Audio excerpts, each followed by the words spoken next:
다윗이 온 회중 앞에서 여호와를 송축하여 이르되 우리 조상 이스라엘의 하나님 여호와여 주는 영원부터 영원까지 송축을 받으시옵소서. 여호와여 위대하심과 권능과 영광과 승리와 위엄이 다 주께 속하여 사오니 천지에 있는 것이 다 주의 것이로소이다. 여호와여 주권도 주께 속하여 사오니 주는 높으사 만물의 머리이심이니이다. 부와 귀가 주께로 말미암고 또 주는 만물의 주제가 되사 손의 권세와 능력이 있사오니 모든 사람을 크게 하심과 강하게 하심이 우리 주의 손에 있나이다. 우리 하나님이 이제 우리가 주께 감사하며 주의 영화로운 이름을 찬양하나이다. 나와 내 백성이 무엇이기에 이처럼 즐거운 마음으로 드릴 힘이 있었나이까. 모든 것이 주께로 말미암았사오니 우리가 주의 손에서 받은 것으로 주께 드렸을 뿐이니이다. 우리는 우리 조상들과 같이 주님 앞에서 이방 나그네와 구림인들이라. 세상에 있는 날이 그림자 같아서 희망이 없나이다. 우리 하나님 여호와여 우리가 주의 거룩한 이름을 위하여 성전을 건축하려고 미리 저축한 이 모든 물건이 다 주의 손에서 나와사오니 다 주의 것이니이다. 나의 하나님의 주께서 마음을 감찰하시고 정직을 기뻐하시는 줄을 내가 아나이다. 내가 정직한 마음으로 이 모든 것을 즐거이 드려싸우며 이제 내가 또 여기 있는 주의 백성이 주께 자원하여 드리는 것을 보니 심히 기쁘도소이다. 우리 조상들 아브라함과 이삭과 이스라엘의 하나님 여호와여 주께서 이것을 주의 백성의 심중에 영원히 두어 생각하게 하시고 그 마음을 준비하여 주께로 돌아오게 하시오며 또 내 아들 솔로몬에게 정성된 마음을 주사 주의 계명과 권명과 율례를 지켜 이 모든 일을 행하게 하시고 내가 위하여 준비한 것으로 성전을 건축하게 하옵소서 하였더라. 이새의 아들 다윗이 온 이스라엘 왕이 되어 이스라엘을 다스린 기간은 40년이라. 헤브론에서 7년간 다스렸고 예루살렘에서 33년을 다스렸더라. 그가 나이 많아 늙도록 부하고 종기를 누리다가 죽으며 그의 아들 솔로몬이 대신하여 왕이 되니라. 아멘. 저희의 목회에 있어서 헌금과 축복이 무엇인지 깨닫게 해주신 두 분이 계십니다. 한 분은 제가 여러분들에게 참 소개를 많이 드렸던 우리 고 김선희 군사님이시고 또 한 분은 고 양복수 군사님이십니다. 먼저 김선희 군사님이 저에게 깨달음 준 것이 하나가 있는데 제가 지금으로부터 만 21년 전에 1996년 4월 첫 주에 제가 경산 당리교회에 부임했습니다. 그때 제가 나이 40살 때입니다. 그때 제가 우리 동기 소개로 먼저 그 교회를 한번 대구에 가니까 한번 가보자 해서 한번 갔습니다. 가서 보니까 교회 길 건너 주유소가 있는데 바로 저 교회다라고 하는데 보니까 지붕에 풀이 나 있더라고요. 그 정도로 교회가 조용한 교회였고 뭐 그것만 보고 돌아왔습니다. 근데 하나님께서 희한하게 그 길로 그 교회를 인도해서 제가 부임해 보니까 교회의 재산이라고는 교회 사무실에 전화 한 대, 주방에 가보니까 대우 큰 대형 냉장고 한 대가 있었습니다. 그리고 예배를 드리러 가보니까 본당에는 마루바닥이었는데 지금 우리 교회처럼 이렇게 카페트가 이렇게 깔려 있습니다. 지금 이 방송이 유튜브로 지금 방송이 되고 있거든요. 아마 제가 이 말하면 지금 미국 아마 지금에 있는 텍사스에 있는 우리 영주가 지금 보고 있을 건데 그 애가 그때 중3 때입니다. 반주했거든요. 얘가 반주 정말 잘해요. 요즘 우리 은비도 참 실력이 많이 늘었는데 아주 많이 늘었어요. 사실은요. 그래서 감사한데 정말 그 영주 그 애가 참 지금 정말 잊지 못하는 애입니다. 그 애가. 어쨌든 그 아이가 지금 보면 싱긋이 웃을 겁니다. 자기 옛날 어릴 시절이 생각이 나가지고요. 겨울이 너무 추우니까 그 교회는 실내화를 신습니다. 실내화를 신어요. 그런데 1년 좀 지나니까 참 하나님의 은혜로 예배당에 보조자를 하고요. 그 다음 성가대 3단, 2단에 있는 4단까지 올리고 그냥 꽉 찼어요. 제가 올 때는 교인이 뭐 작년 한 50명 안 됐는데 하여간 꽉 차니까 100명이 넘고, 하여간 참 하나님이 기적과도 같은 은혜를 주셨어요. 그래서 교회를 건축하자, 그러한 당회를 결의를 하고 난 다음에 이제 돈이 없으니까, 그때 그 당시에 이제 96년도에 처음으로 우리나라에서 어린이집을 이렇게 하게 되면 국가에서 융자를 해줬어요. 우리 이현미 집사님 아마 잘 아실 것입니다. 그래서 그때 저희들이 8억을 융자를 신청을 했는데 해주겠다고 했어요. 그래서 저희들 열심히 기도했습니다. 왜냐하면 우리 돈이 없는데 8억을 가지고 융자를 받아 어린이집 하면서 교회 건축을 하면 1층에 어린이집 하게 되면 일석삼조 아닙니까? 그러니까 교인들이 신이 난 거죠. 그렇게 해서 이제 서류를 다 준비를 하고 기도하고 있는데 하루 전날 가서 보니까 안 된대요. 네, 다른 교회에 하기로 했대요. 이게 무슨 이런 일이 있나 싶어가 참 제가 너무 실망을 하고요. 석 달간 제가 교인 앞에서 건축의 기억자도 말을 못하고요. 끙끙거리면서 제가 기도를 했습니다. 하나님, 사인 하나만 달라고요. 사인만 달라고. 그러면 제가 시작하겠다. 그런데 어느 날 김선희 권사님께서 그분이 이제 노인들 끌고 다니는 이게 뭐라는지 모르겠습니다만 이 허리가 좋지 않아서 하여간 그래서 전날에 신방을 한번 와달라 해요. 가서 예배를 드리니까 통장을 내는데 바로 자기 아들들이 그런 자녀들 복을 받은 집안이거든요. 나중에 말씀드리겠지만 용돈을 모아가지고 그때 한 300만 원 정도 될 것입니다. 그런데 이거 건축 헌금으로 바치겠다는 거예요. 근데 제가 그걸 가지고 서재 와서 제가 펑펑펑펑 울었어요. 돈 300만 원 건축 총액에 비해서는 정말 미약한 돈이지만 저는 응답을 받았거든요. 할렐루야. 이게 응답이에요. 나의 기도에 응답하시는 하나님. 그래서 그 300만 원으로 교회 건축을 시작했습니다. 여러분 97년도 12월 달에 IMF 터졌습니다. 제가 여러분 얘기했지만 여러분들은 모르겠지만 혹한의 기간을 보냈어요. 죽을 고생했습니다. 그런데 지금 그 교회가 든든히 세워져 있습니다. 적은 한 푼의 헌금이 대역사를 일으킨다는 것. 내 목회의 평생의 자랑이 될 수 있고 그리고 이렇게 점이 될 수 있는 흔적을 남겼다는 점에서 저는 너무나 감사하고 그 건축을 통해서 복을 받은 가정들 제가 일일이 다 열거할 수 없는 정도로 너무나 많은 가정을 여러분들에게 먼저 말씀을 드리고 싶은 것은 그만큼 이 헌금이 복이 될 수 있다는 사실을 제가 여러분들 다시 한 번 더 간증을 하는 것입니다. 또 한 분은 바로 양복석 권사님이신데요. 제가 그러니까 교회 건축을 97년도 가을에 해서 98년도 교회 건축을 마쳤습니다. 그리고 97년도 IMF 터지고 난 다음에 여러분 그래도 통령을 받아가니까 그래도 제가 여기 살다 보니까 이런 걸 느껴요. 사람이 어려운 사람일수록 바닷가 살아야 되겠구나 싶은 게 왜냐 바닷가 먹을 게 많아요. 정말요. 사시사철 먹을 게 있어요. 바닷가는. 그리고 수업도 좋아요. 그러나 도시도 아니요 농촌도 아니요 반촌. 여기는 애매합니다. 농사도 안 돼요. 그렇다고 해서 직장도 없어요. 경산에 그런 지역입니다. 그런데 과일 특수 작물을 합니다. 여기는 뭐냐 봄에 심으면 가을에 이렇게 열매를 맺어요.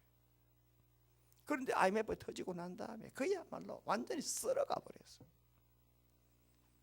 그러니까 막 지죽은 듯이 조용할 때 그래서 교회 건축을 하고 악전고토를 한 어느 날 2000년도입니다. 어느 날 예배를 마치고 이제 제가 식당으로 내려가는데 계단에서 그 권사님이 목사님 제가 좀 할 말이 있습니다.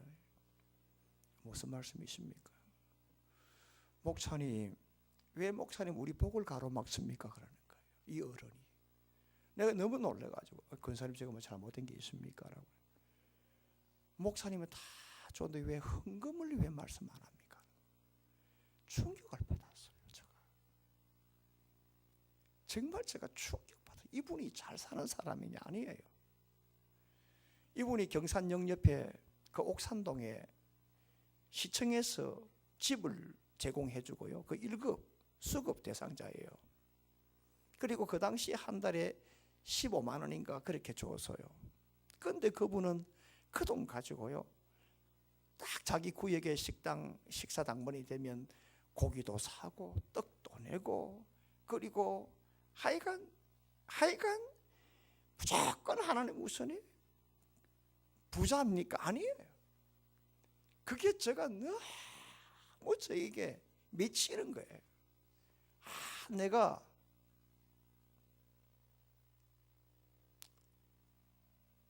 내가 성도들 복을 막았구나 싶더라고요. 갑자기 그런 생각이 나가 좀 쨍한데 양해해 주시길 바랍니다. 그래서 제가 2000년도 4월부터 제가 작정을 하고 축복 시리즈를 제가 강론을 정말 몸부림치면서 제가 말씀을 준비를 했습니다. 그래서 축복의 시작부터 시작해가지고요, 11조의 축복, 섬김의 축복, 순종의 축복, 용서의 축복, 만선의 축복, 오병이어의 축복, 엘림의 축복, 여호와 이레의 축복, 헌신의 축복, 이래서 12조를 제가 연속으로 했습니다. 이렇게 축복 시리즈를 하자 교인이 살아나는 거예요. 교회가 살아나는 거예요. 예배 때마다 눈물이 그냥 성도들이 제가 알잖아요. 펑펑펑 무는 성도가 봤고, 그때에 누가 있었느냐 하면 제가 딱 강단에서 있으면 그 교회는 바로 정문이 저기였거든요. 지금 저 뒤쪽인데요. 저기에서 딱 저 자리, 지금 저 문 쪽에 와서 앞자리, 우리 지금 저 청년에 앉아있는 딱 저 자리에 여러분들 우리 교회 오신 가을마다 감을 보니 전세용 집사님, 이분이 대구 제일교회 안수 집사입니다. 그런데 우리나라에서 최고의 기업에 전무이사까지에다가 쫙딱 망해가지고 때거리 하나 없을 정도로, 그럴 때 이 축복 시절을 통해서 은혜를 받고 이분의 신앙이 완전히 달라졌어요. 그래서 그 이분 최권사님이 미안한 얘기지만 하나님 다음으로 저에게 은인이라 그러잖아요. 그래서 지금 그게 감사해서 지금 자기 사위가 의사잖아요. 자기 막내딸이 우리나라에서 최고인 대구대학 재활학과 출신이거든요. 특수 재활학과. 그 서울대보다 낫습니다. 그 지금 막내딸이 그게 감사해서 지금 우리 교회를 같이 선교하자 매달 30만 원 선교 보내고 있잖아요. 세상 그저 되는 게 아니거든. 제가 이걸 보면서, 이걸 제가 목회 현장을 제가 통해서 깨달은 게, 사람들이 가장 듣기 싫어하지만 왜 헌금이 정말로 중요하냐. 제가 40대에 제가 이것을 그 당리교회에서 크게 절감을 목사합니다. 그래서 제가 이 부분에 있어서는 제가 여러분들에게 1년에 한 번, 아니요, 제가 헌금 설교를 얼마나 했나 보니까 우리 교회에서 딱 3번 했더라고요. 저는 매주 설교한 것을 다 하고 또 차도별로 저장을 한 사람이니까 틀림없어요. 본문까지, 주제까지, 찬송까지 다 적어놓았으니까. 그만큼 부담을 가지니까 말을 하지 않는데, 왜 헌금이 이렇게 축복인가? 저는 처음 한 목사입니다. 그런 점에서 여러분들도 주님 앞에 바로 들여서 참 복받는, 천배나 많은 복을 받는 성도가 되기를 주의 이름으로 간절히 축원합니다.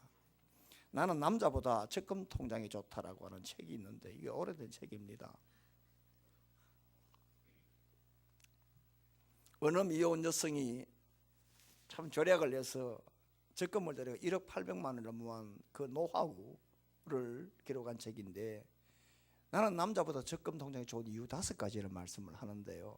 하나는 뭐냐면, 남자는 배신해도 통장은 여자를 배신하지 않기 때문이랍니다. 또 하나는 남자에게는 권태기가 있어도 통장에는 권태기가 없기 때문이랍니다. 말대요. 한번 들어보라고요. 세 번째로는 남자는 비율을 참 맞추기 힘들지만 통장은 덧셈만 하면 된답니다. 말이 되잖아요. 네 번째로는 뭐냐 하면, 초짜라도 연애를 하면 기죽지만 연애는 기술이 필요하잖아요. 그러나 통장은 초짜라도 기죽을 필요가 없기 때문이랍니다. 5번째로 남자는 내 취향과 상황을 맞추면 참 힘들지만 적금은 자기가 기간이나 금액까지 철저하게 자기 취향에 상황에 맞춰서 맞출 수 있기 때문에 통장이 남자보다 좋답니다. 제가 이 책을 오래전에 제가 경산에서 봤는데요. 네, 영남대 안에서 봤습니다. 그래서 제가 타이틀을 쭉쭉 적었는데 이게 말이 된다 싶었어요. 제가 다시 인용을 하는 겁니다, 여러분들에게. 이게 무슨 말이냐면 그만큼 돈이 편리하다는 겁니다. 그만큼 돈이 좋다는 것입니다. 돈이 주인이라는 것 아닙니까? 내가 마음대로 할 수 있다는 얘기죠. 다섯 번째는 말입니다. 그만큼 돈이 좋고 편하고 편리하다는 거 아닙니까? 자기가 주인이라고 자기 마음대로 할 수 있다. 이게 일반 사람들이 생각하는 그러한 돈의 개념입니다. 그런데 여러분, 옛날 말로 거안사위라는 말을 생각해 볼 필요가 있는데요. 이 거안사위란 말은 뭐냐? 편안할 때, 좋을 때 어려움을 생각을 해보라 라고 하는 뜻이 바로 거안사위입니다. 생각을 해보라 이 말입니다.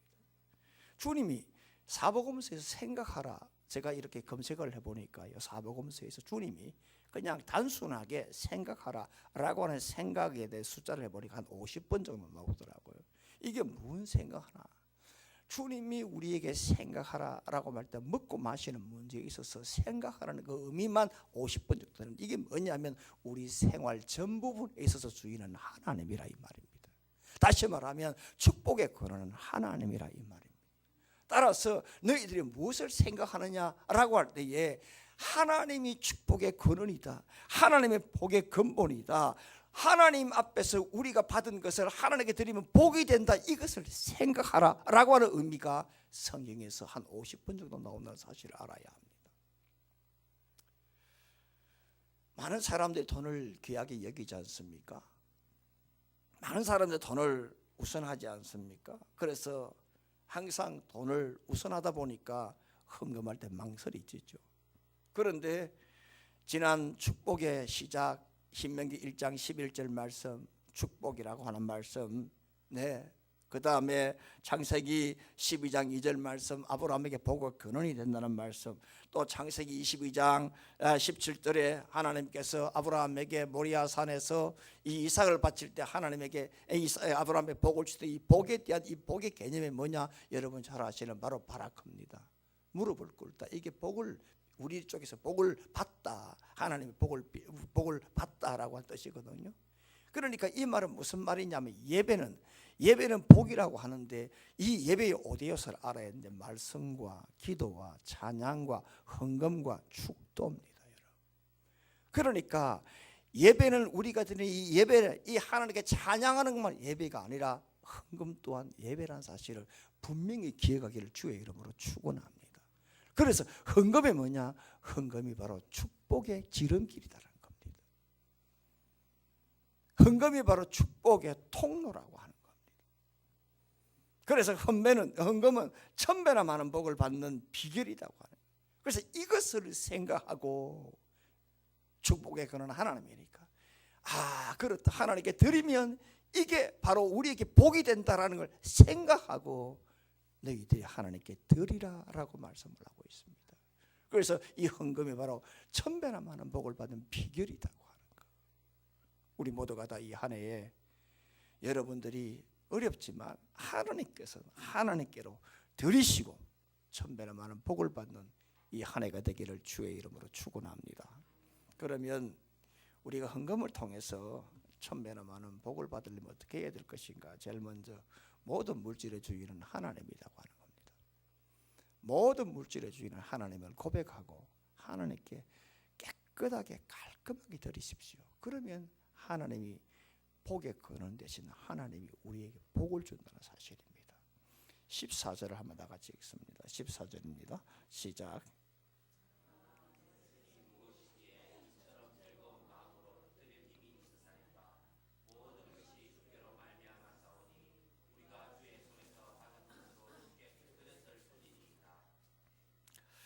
지금 다윗이요, 자기는 소위 건축을 하나님께 허락받지 못하고 자기 아들 솔로몬이 이제 성전 건축을 하는데 그 성전 건축의 역사를 앞에 두고 그 이스라엘이 거국적으로 헌금한 그 놀라운 역사 앞에서 감사하고 축복하는 내용이 오늘 본문입니다. 그 지금 다윗이 왜 이렇게 염려하느냐? 걱정하느냐, 왜 이래 또한 감사하며 축복하느냐 하면, 지금 솔로몬이 지금 그만큼 어렵고 대신에 해야 할 일은 대역사였기 때문에 그렇습니다. 그런데 그 다윗부터 온 백성이 극국적으로 그 성전을 위해서 하나님 앞에 헌금한 그 사실 앞에 다윗이 입을 열고 찬양하는 것이 오늘 본문이거든요.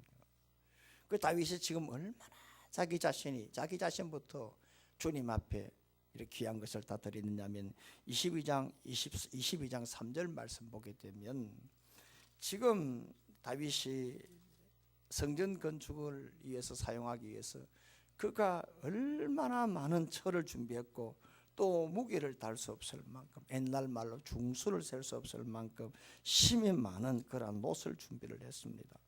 그리고 역대상 22장 14절 말씀 보게 되면은 그가 성전을 위해서 금 10만 달란트와 은 100만 달란트, 그리고 녹과 철을 중수 무게를 이렇게 달 수 없을 만큼 힘이 많은 걸 준비를 했습니다. 그리고 오늘 또 본문 4절 보게 되면은 이외에 금 3천 달란트, 그 다음에 수는 7천 달란트, 이것을 준비해서 하나님께 드렸습니다. 아낌없이 드렸습니다. 왜 이렇게 자기 자신 금, 은, 그 다음 노철, 이 무기를 다룰 수 없을 만큼. 이러니까 저는 이제 옛날 성경에 자꾸만 인입하게 해가지고 중수를 셀 수 없을 만큼 엄청난 것을 하나님께 드려. 왜 다윗이 이렇게 하나님께 다 드릴 수 있었을까? 그것이 바로 오늘 11절 12절 본문의 말씀입니다. 여호와의 위대하심과 권능과 영광과 승리와 영이 다 주께 속하여서오니 천지에 있는 것이 다 주의 것이로소이다. 여호와의 주권도 주께 속하여 사오니 이는 높아서 만물의 머리 되심이니 부와 귀가 주께로 말미암고 또 주는 만물의 주제가 돼서 손에 권세와 능력이 있사오니 모든 사람을 크게 하심과 강하게 하심이 주의 손에 있나이다. 다시 말하면 뭐냐? 모든 것의 주인은 하나님이라고 하는, 네 것은 아무것도 없다고 하는. 그래서 모든 것의 주인은 하나님이기 때문에 14절 말씀, 모든 것이 주께로 말미암아서 오니 모든 것이 모든 것 주께 드렸을 뿐이다, 이 말이에요. 요즘 현대 버전으로 말하게 되면은 나는 모든 것은 주님 것이니까, 모든 것은 주님 것이니까 나는 주님께 드렸을 뿐이고, 막 이런 뜻입니다. 내 것은 없고 모든 게 주인은 주님이시니까 나는 드렸을 뿐이고, 이런 뜻입니다. 바로 이것이 칼빈주의의 핵심이에요. 여러분, 우리가 장로교인들은 켈빈주의를 알아야 되잖아요. 켈빈주의가 무엇입니까? 하나님의 절대 주권을 인정하는 겁니다. 할렐루야. 그게 켈빈주의입니다. 아시겠어요? 이현미 집사님,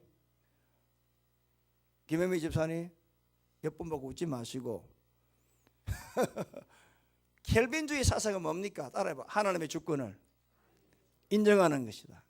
이게 켈빈주의예요. 그래서 사도 바울이 로마서 11장 36절 말씀에 이는 만물이 주에게서 나오고 주로 말미암고 주에게 돌아갑니다. 그에게 영광이 세세히 있을지어다. 모든 것이 주님 것이니까, 내 것이 아니라 주님 것이니까 주께 드렸을 뿐이고 라는 것이 바로 다윗의 헌금에 관한 사상이었습니다. 이처럼 다윗은 자기 자신이 가지고 있는 모든 것을 다 주님 것이라고 생각하는 그러한 주제권이 확실했기 때문에 오늘 하나님께 드렸을 것입니다. 그리고 바쳤습니다. 그리고 주님 앞에 봉헌했습니다. 여러분, 주제권이라고 하는 것은 뭐냐 하면 오늘 주님이 오늘 주장하고 그리고 관리하고 그리고 오늘 우리가 주의대로 행사할 수 있는 모든 권리가 바로 다 주제권이요, 오늘 나의 모든 것이 다 주님의 것입니다라고 인정하는 것이 바로 주제권의 사상이에요. 그러니까 지금 다윗은 하나님께 받은 것이 자기 것이 아니라 철저하게 하나님 것이라고 하는 그러한 주권 속에 살았기 때문에 오늘 정직이로서 사명을 잘 감당할 수가 있었고, 자기 자신 오늘 15절 말씀 보니까 자신은 나그네요 그림자니까 오늘 한 번 갔다가 한 번 가지만 영원한 하나님은 영원히 계시니까 내가 받은 건 내 것이 아니라 하나님 것이니까 그대로 드렸기 때문에 오늘 28절 말씀에 나이가 많도록 늙고 부하고 총기 누리다가 죽었다. 그리고 그의 아들이 왕이 됐다. 그러니까 장수의 복을 받았습니다. 그 다음에 물질의 복을 받았습니다. 그 다음에 존귀한 축복을 받았습니다. 자녀의 복을 받았습니다. 이만하면 여러분 천배나 많은 복보다 더한 복 아니겠어요?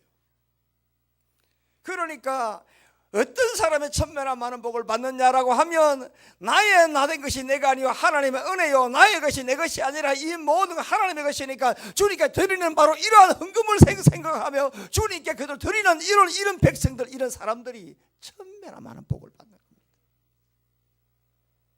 쉽지 않죠. 그런데 사실입니다. 이스라엘이 말입니다. 70년간 포로 생활을 하고 마친 다음에 자기 고향으로 돌아왔을 때에 그때의 지도자가 누구느냐 하면 스룹바벨을 하고요, 그리고 대제사장 그리고 여호수아였습니다. 그때 1차로 돌아왔던 백성들이 42,360명이었거든요. 돌아와서 제일 먼저 해야 될 일은 성전 건축인데 사마리아 백성들이 방해를 하기 때문에 성전 공사를 하지 못했습니다. 그래서 16년간 공사를 하지 못하고 디레이가 되고 니밀락 할 때 그때 열받아 가지고 그때에 이래서는 안 된다 라고 백성들이 일깨운 사람이 누구냐 하면 잘 아시는 학개와 스가랴입니다.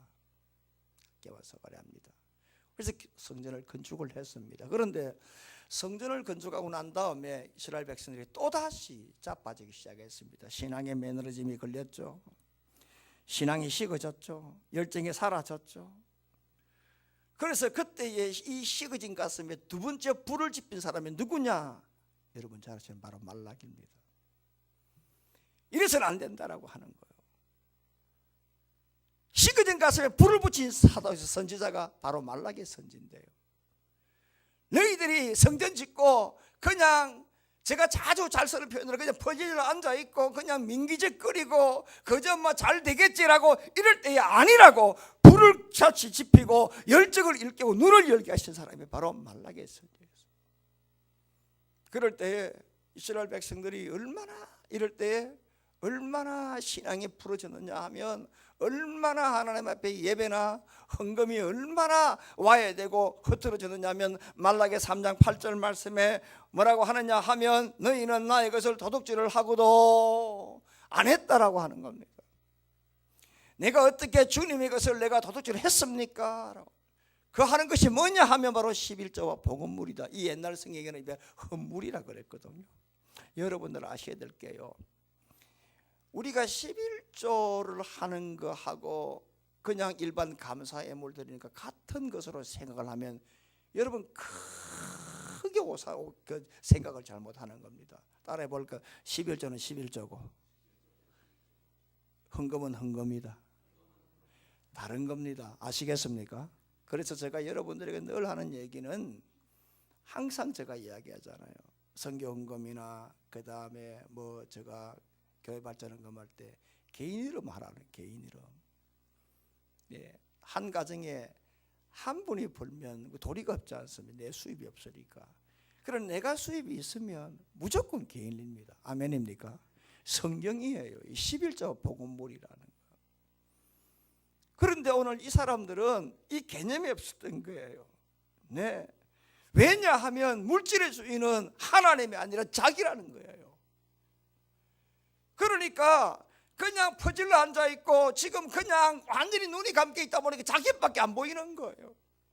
여러분 그렇지 않습니까? 평소에는 그러다가 내가 좀 어렵고 힘들면 내 생각, 내 계산, 내가 지금 어디 들어갈 거 자칫 잘못하면 펑크가 나고 신용불량이 되면 안 되니까 그거 하다 보면 넘어가는 게 얼마나 많습니까? 마찬가지거든요. 설마 하나님이 이거 뭐 용서해 주지 않을까 등등 생각하는 게 얼마나 많습니까? 여러분 우리가 이걸 생각할 때 아니요, 이렇게 되면 여러분 축복의 문이 닫히고 여러분 이 관에 이렇게 파이프에 막힌다는 걸 알아야 돼요. 왜 지금 말라기 선자가 지금 이 말을 하느냐 하면 지금 이 사람들이 지금 이스라엘 백성들이 교회 건축을 하고 난 다음에 이제는 완전히 물질을 자기의 것으로 생각했기 때문에 이런 거예요. 그래서 너희들이 예배를 회복하라. 그래서 말라기의 주제는 뭐야? 예배 회복이에요. 예배 회복이 뭐죠? 말씀과 기도와 찬양과 헌금의 회복이라 이 말입니다. 아멘. 그래서 예배 회복을 하라. 다시 뭐 헌금을 회복하라. 나의 것이 내가 아니라 주님 것이라고 하는 것을 회복하라. 그러면 천배나 많은 복을 주겠다라고 약속하신 것이 바로 말라기 3장 10절이에요. 그래서 말라기 3장 10절 말씀에 뭐라고 하느냐 하면 11조 해봐라. 나를 시험해 보아라. 그러면은 내가 하늘의 문을 열고 너희에게 복을 쌓을 곳이 없도록 내가 붙지 아니 하나 보라. 할렐루야.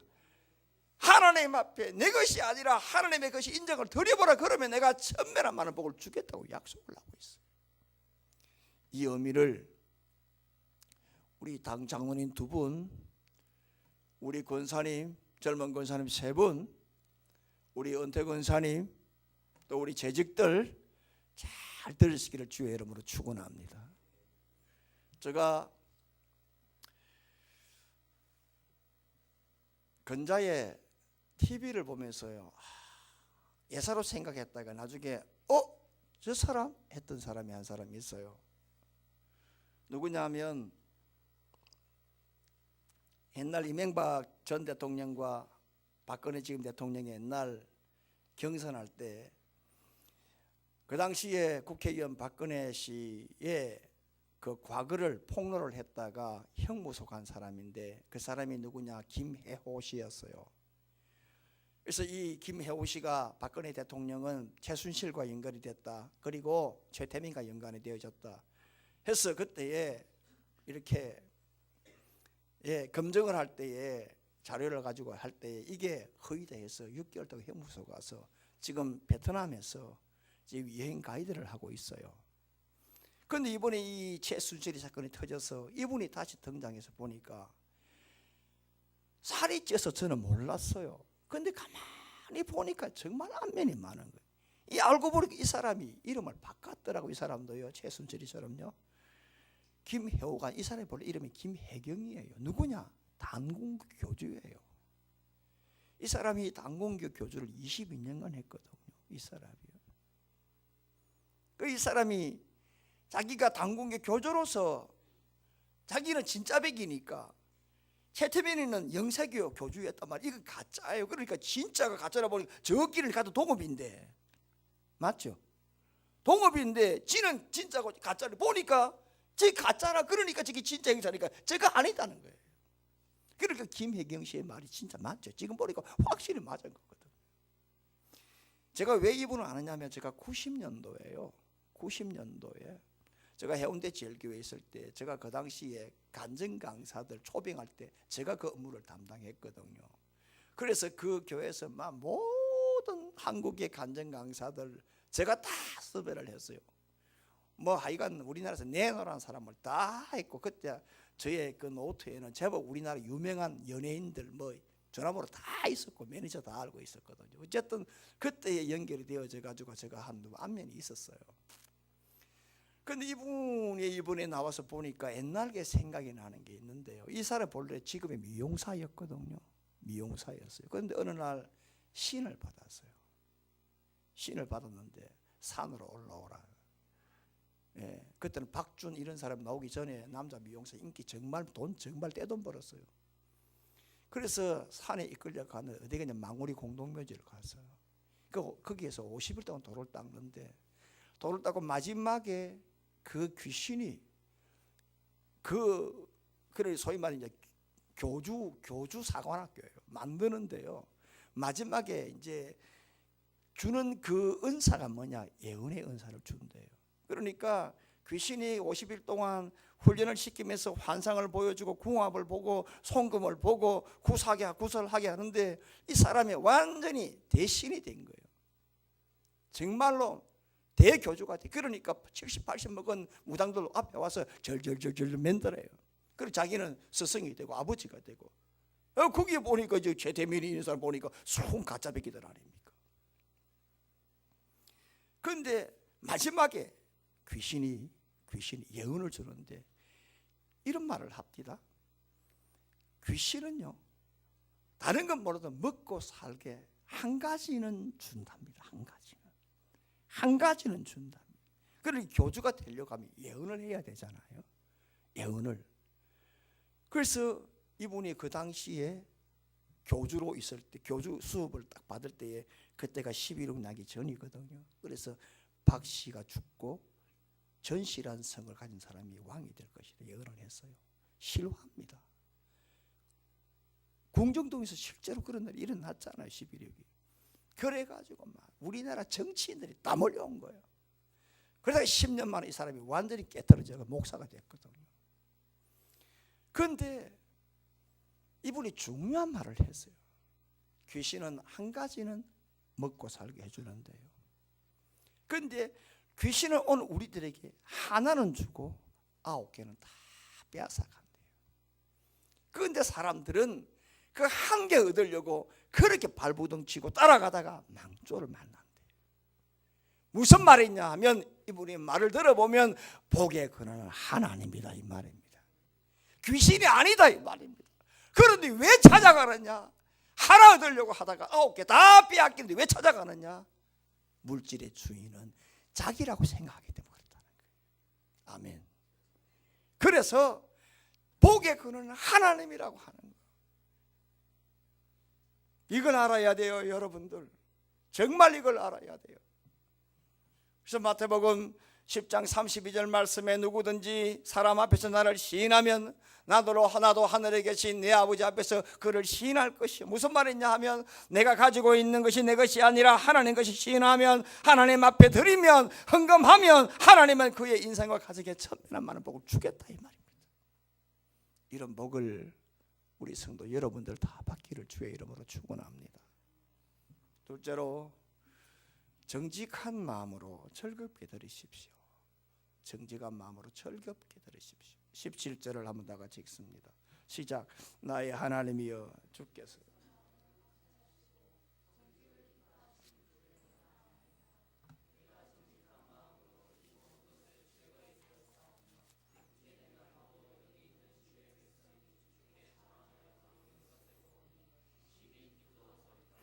지금 5절과 14절 17절 보게 되면 즐겁게란 말이 3번이 나오고요, 정직이란 말이 2번이 나와요.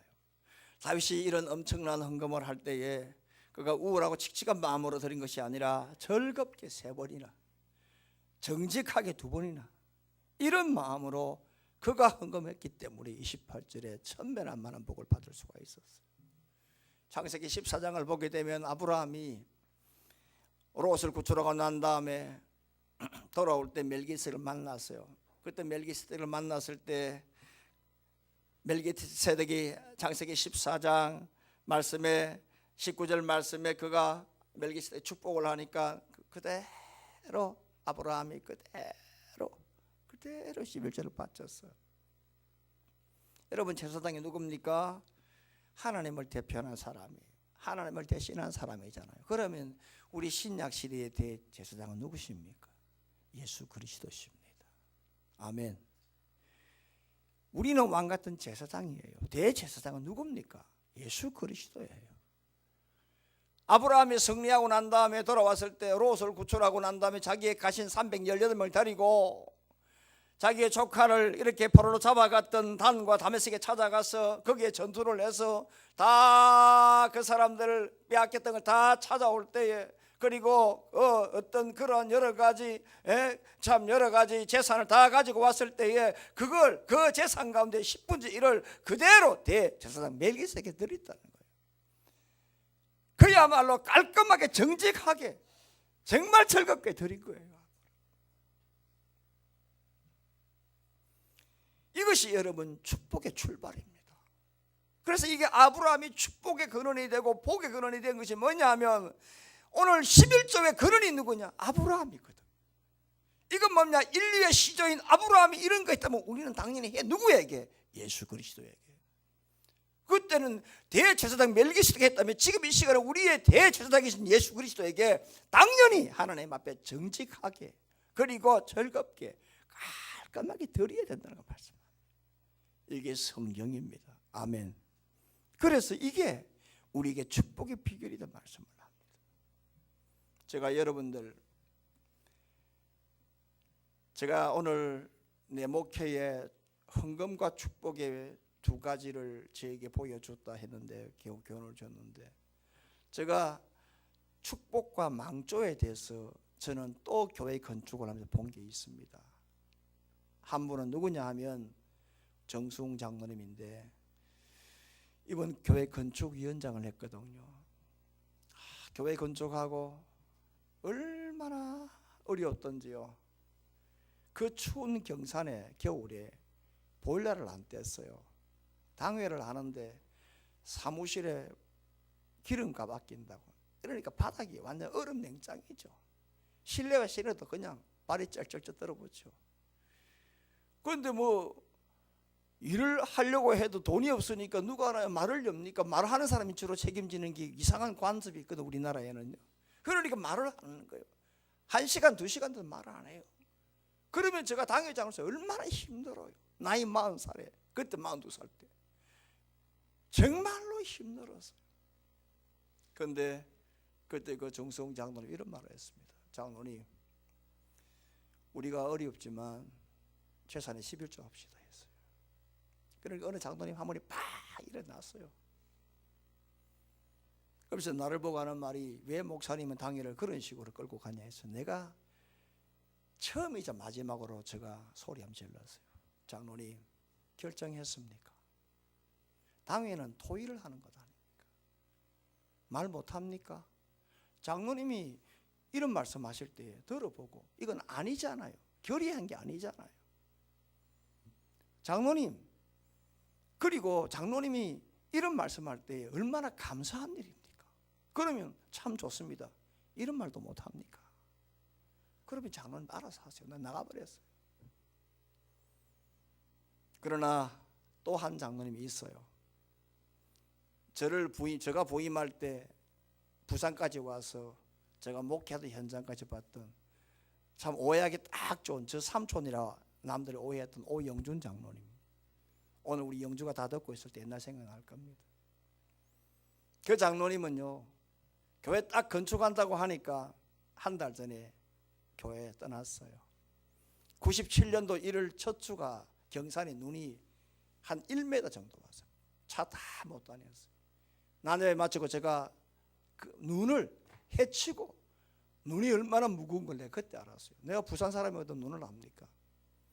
그냥 기다시피 갔어요. 그냥 가서, 장로님 이러시면 안 됩니다 라고 하니까 자기는 떠난대요. 왜 떠나느냐 하니까, 교회 건축을 하면 헌금을 하는데 자기는 자기 아들이 그 당시 총신 3학년이었거든요. 영남대 법대 나와가지고요. 이름 밝히지 않겠습니다. 그러니까 자기 아들도 교회 건축을 해야 되니까 그거를 자기 아들에게 주겠다는 게 자기 재산을. 그래서 내가 이랬습니다. 여러분들 잘 아셔야 돼요. 제가 평소에 말씀 많이 드렸으니까. 장로님은 우리 교회에 장립받았습니다. 아멘. 그러면 장로님이 우리 교회에 장립받았으니까 당리교회 말합니다. 장로님이 당리교회에 충성하면 하나님이 장로님 아들을 오전노사에게 복을 줍니다. 아멘. 그게 성경 순서입니다. 그런데 장로님의 마음대로 장로님이 주인이 돼가지고 아들에게 준다, 그러면 안 됩니다 했습니다. 결과요, 3년 만에 쫄딱 망했습니다.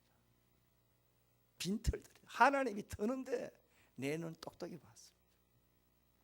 헌금을 말하니까 말씀을 드립니다. 그리고 그 권사님이 그 당시에 헌금 300 몇만 원, 집 재산 다 정리하고, 저 지금 우리 아내가 뒤에 앉아 있습니다. 저 서재에 왔어요. 한 1시간 동안 방성대고 하고 갔습니다. 제일 마지막 말이 뭐냐, 목사님, 우리 아들 전도사, 오전도사 좋은 데 있으면 좀 소개시켜 주십시오. 자기 아버지가 자기 아들 교회 건축하게 한다면서, 그러면서 교회 떠났는데, 그럼 자기 아버지가 그 아들 책임지고 길 열어줘야 되잖아요. 그런데 보십시오, 재산은 재산대로 사라지고 자기 아들은 자기 아들 길이 안 열리고. 여러분, 이 시간 우리 모두가 주의 음성을 듣기를 주의 이름으로 축원합니다. 정말 헌금은 축복의 비결이지만 하나님 앞에 여러분 정직하지 않고 깨운하지 않게끔 하는 것은 여러분 복의 비결이 되지 않습니다. 저는 참 이 얘기를 공식적으로 처음 하거든요. 맞죠? 제가 공식적으로 이 얘기는 처음 합니다. 강단에서.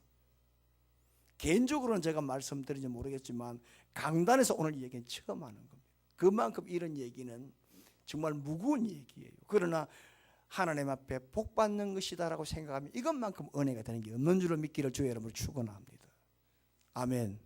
그래서 여러분들 정말로 주님 앞에 정직하세요. 아멘. 정직하시고 즐겁게 들으시길 바랍니다. 누가복음 12장 24절 말씀을 보세요. 까마귀를 생각해 보라. 심지도 아니하고 거두지 아니하고 골방도 없고 창고도 없되 하나님은 기르시나니 너희는 새보다 얼마나 귀하냐라고 했습니다. 무슨 말입니까? 뭘 생각하느냐? 까마귀를 생각해 보라. 까마귀가 너희가 까마귀 더 귀하지 않느냐? 다시 말하면 축복의 근원은 하나님이라 이 말입니다. 축복의 근원은 하나님이시니까 염려하지 말고 드리라 이 말입니다. 낼까 말까 어쩔까 하지 말아요. 염려라는 백해 모이간 것이란 말이에요. 염려라고 하는 마음이 나누어서 갈피를 못 잡는 것이란 말이에요. 염려라는 건 쓸데없는 걱정이라는 것입니다. 다시 말해 예수의 사람은 걱정하는 게 아니다. 염려는 예수의 사람으로 가질 속성이 아니다라고 말씀을 합니다. 그러니까 염려를 가지면은 절대로 우리의 가정이나 직장, 사업, 우리의 자식들 앞날에 번창하지 못하게 한다. 그러니까 물질 앞에 염려하지 말고 정직하게 즐겁게 드리라. 이거 바로 천배나 많게 받는 복의 비결이라는 사실을 주의 이름으로 축원합니다. 또 하나는 헌금은 기쁘고 자원하는 마음으로 드리시라. 헌금을 왜냐하면 나를 위한 것이니까. 17절의 말씀을 다 같이 한번 듣습니다. 17절입니다. 시작.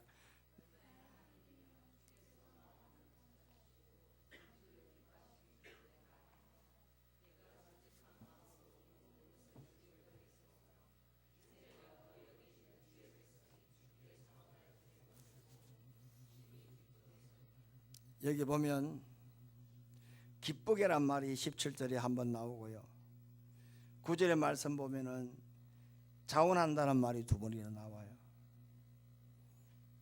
그리고 또 17절에 보면은 자원하는 말이 또 나와요. 자원이 세 번이나 나와요. 그래서 헌금은 어떻게 드려야 되느냐? 기쁘고 내 스스로 드리란 말이에요. 왜냐? 이게 내 것이 아니고 나를 위한 것이기 때문에 그렇습니다. 여러분들 기억하시겠지만 마태복음 6장 20절 말씀에 헌금은 누구를 위한 것이냐? 바로 나를 위한 것이라는 거예요. 주일학교 선생님도 제가 들어보니까 헌금 얘기하실 때 나를 위한 것이라고 말씀을 하는데 맞습니다. 여러분 헌금할 때에 이 헌금 너희를 위하여라고 했죠. 그럼 나를 위한 것이에요. 아멘. 헌금은 교회를 위해서 하는 게 아니에요. 헌금은 하나님을 위해서 하는 게 아니에요. 헌금은 저축이에요, 여러분. 헌금은 나를 위한 것이라니까요. 그러니까 나를 위한 것이는데 억지로 할 필요가 없지 않습니까? 나를 위한 것인데 여러분 우울하게 할 필요가 없지 않습니까? 그러니까 헌금은 나를 위한 것이기 때문에 자원해서 기쁜 마음으로 들으시라 이 말이에요.